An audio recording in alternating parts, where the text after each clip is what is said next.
wawazifumu lero ndabwera ndi nkhani yake yokhuzana ndi mkuluyu. Mkulu amene amachokera ku Malawi koma amakhala ku North West mu dziko la South Africa. Mkulu amene amagwira ntchito pa kampani ina ku North West iko. Ndiye kunapezeka zakuti mu chaka cha 2025 kampani ija inachosa mafolena onse pa kampani paja. Ndiye mkulu ameneyu anaiso gulu limodzi lochosedwa ntchito. Ndadawawa anasowa zochita koma ubwino wake adawawa akugwira ntchito pa kampani paja amatenga ndalama amatumiza ku deni kumatumizira mng'ono wake kuti azipangako tima businesses ndizi azithamanga amatumizira achibale ake. Ndiye kunapezeka zakuti ntchito itatha chonchija adawawa anasowa zochita chifukwa choti ndalama analibe zoyambira ka business chifukwa choti ntchito ija yatha iwowa akumanga nyumba ku deni mansion. Ndiye kupeza zoti ntchito ija kumatha. Ndadawawa chimene amaganiza ndikubwereranso ku deni ku Malawi ndipo anapanga zimenezi anabwereradi ku deni ku Malawi. Ndatafika ku Malawi kuja mng'ono wawo uja ali ndi shop yaikulu ndithu. Ndalama zimene anatsegula shop imeneyi ndi ndalama zimene ankatumiza mkulu ameneyi. Ndiye mng'ono wawo uja anafunsa adawa, tsono bale mwafika kuno ku Malawi ndi mupanga zotani?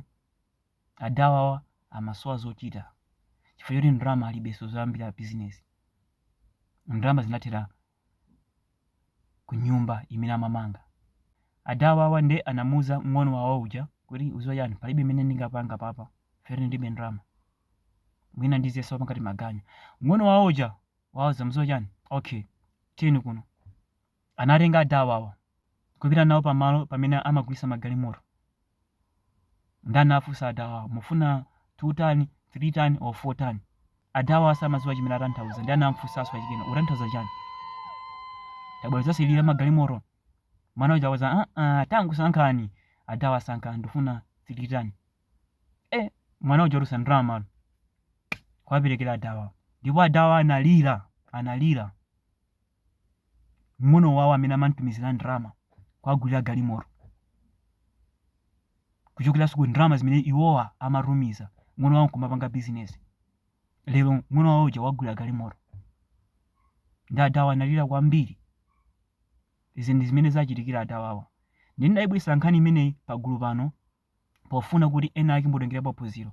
Akuluakulu anyamata ambiri timakonda kupanga invest kwa azikazi athu. Chimene chili chabwino komanso chili cholakwika.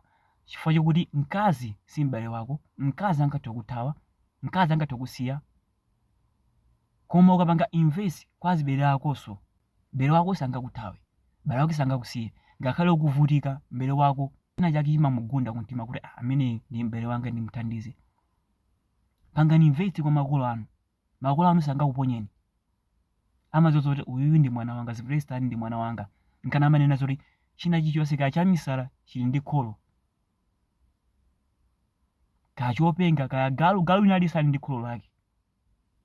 Ndi akuluakulu osamangopanga focus kwa azikazi anu kumapanga invest kwa azikazi anu. Fere mkazi si m'bale wanu, mkazi angathe kusiyani.